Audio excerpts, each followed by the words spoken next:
Good evening, ladies, gentlemen, and everyone in between. I am Rylan Cavell, and I'm your host on tonight's edition of That's Pride, your weekly dose of colourful queerdom. If you want to get in touch, to have your say, or enter into the discussion on the show, tweet us at #That'sManchester, #That'sPride. We will open today's show with a couple of this week's top LGBT news stories, but first allow me to introduce our guests. Paul Heaton and Grace Oni-Smith from Bourne. Welcome to the show, both of you. Hello, thank you very thanks much for having us. How are you doing this fine Sunday eve? Very well, yeah, yes, good, very thank well, you. thanks. You're coasting through all right? Mm-hmm. Yes, Marvellous stuff. Now, before we go into the news stories, tell us a little bit about Bourne and what it's all about. sure. Grace, you want? Yeah, of course. So Bourne is a company that myself and Paul have set up.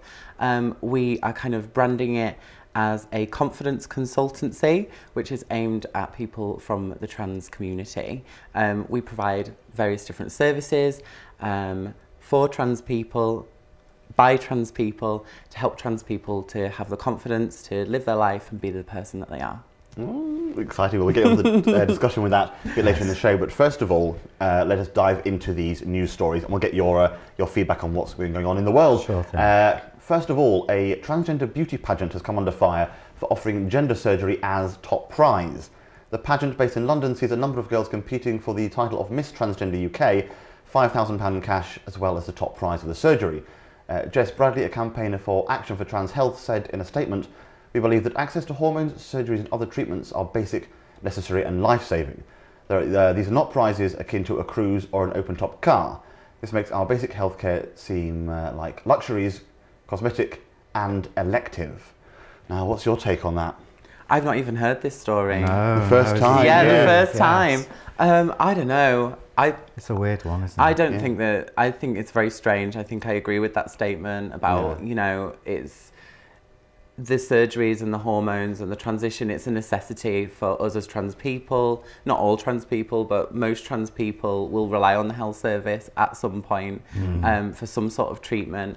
And I don't think that it is a prize. It's not, Yeah, it's almost like it's a cuddly bear, It's like- cheapening the sort of... It is definitely cheapening it. It's making a mockery of the whole thing, the surgery, and not everybody wants that linen out on.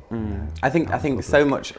much of trans issues in the media, they're kind of sensationalized and made a bit of a circus out of, and I think it's sad that some girls feel that they need to compete with each other in that way for that sort of prize.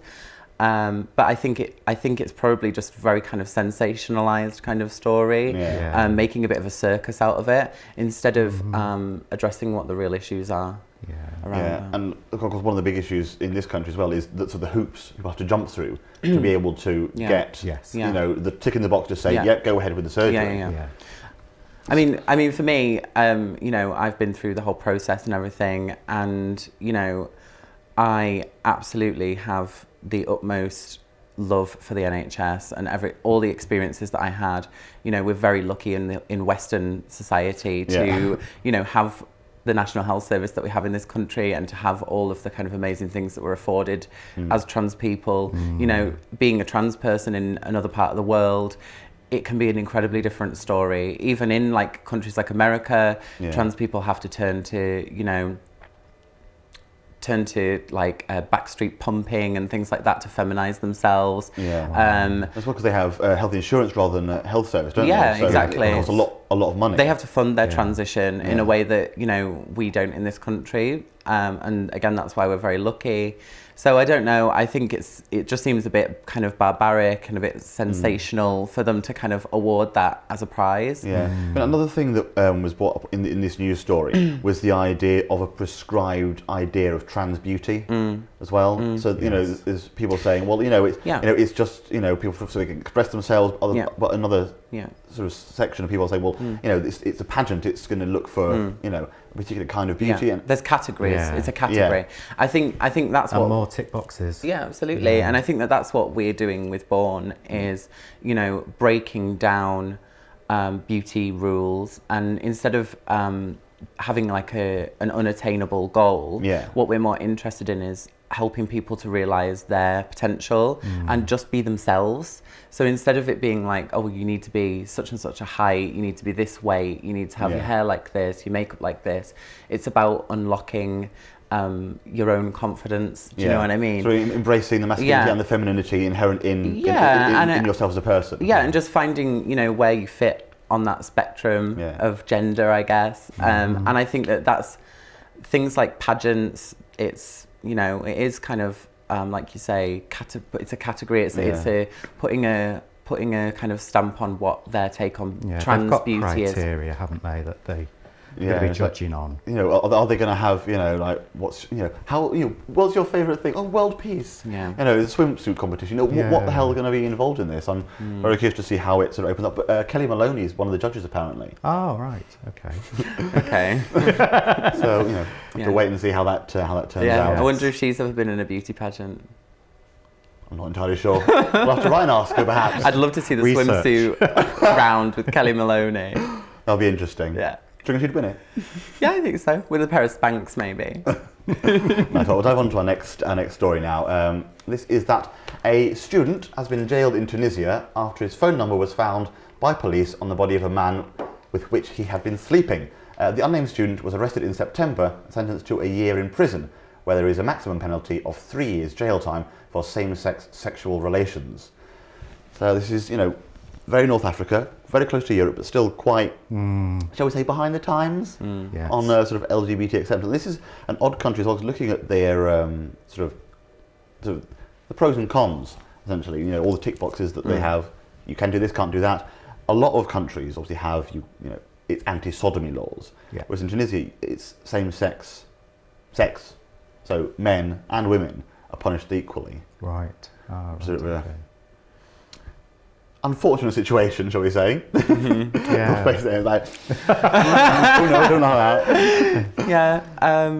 It is extreme, isn't it? It's an extreme punishment as well. And luckily, he's only been sentenced to a year, you know, a possible 3. But still, that's, you know, for just, you know, having a relationship with someone, that's quite extreme. It's bizarre, isn't it? How far behind, you know, so many places are still. I don't know. It just blows my mind, and I can't really think why people would be like that. Why a whole country would have laws in place like that. Is it normally religion driven though, something like that? I think part of this is it's a mainly Muslim country, but one of the sort of state deputies, I'm not quite sure how they are sort of categorised, has sort of used reasons relating to their laws and the traditions, but another of their sort of officials has pointed out that these laws were put in when it was a French colony, back in sort of 1913. I thought the French would love it. Well, I think the majority of the French colonies hadn't got anti-sodomy laws, but it looks like this particular one had. So it's an old colonial hangover. I think we're all a bit guilty, us European countries, of leaving behind particular laws in particular countries that don't go too well for the residents these days. Look at places like Nigeria and Uganda, you know, with their anti-gay laws, and it's a snowball effect, isn't it? You know, definitely. Do you reckon it's going to keep spreading, or? I mean, I don't know. I think gay rights have come a long way, but there's still so much more of a fight to have, and it's about visibility. And I don't know, I think if you've got a country where those kind of rules and that mindset is so ingrained that it's something that's so, you know, negative that you have to be jailed, it's a crime. I don't know, I just think all the gays and lesbians, bisexuals, transgender people, we should all just create our new country and just blast it off into the sea, and we'll all just be bye, and then everybody else can live in their boring grey world with no fabulous people in it, and we'll just be having a party. Sounds amazing. Yeah. But who'll do all the boring jobs, Grace? I don't know. We'll ship in the straits. And then ship them out again. There we go. All right.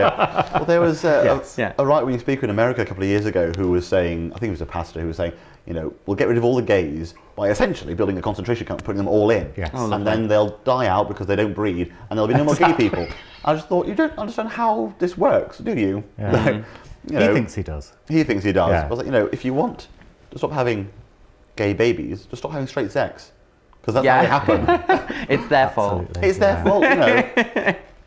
What is it that made you gay? You did. Your genetics. Yeah, thank you. Thanks, Mum and Dad. But then, like, going back to the UK very briefly, so the next battleground is transgender rights. And acceptance and visibility. Yeah, absolutely. which is a long way behind gay rights. It is, yeah. Yeah. And, you know, the way that gay culture has developed, the T is always kind of hanging on to the coattails of the LGB. And I think that, you know, I'm not saying that's a negative thing at all, but I think that trans rights 100% are very much behind even gay rights, because I think in our society, a very male-led society, it's seen as a very degrading thing. I mean, obviously, I can only speak from a trans woman's perspective, but it's seen as quite a degrading thing to kind of feminise yourself. Pause briefly there and a little glimpse of what it is you guys get up to. Oh, gosh. Okay. Yeah.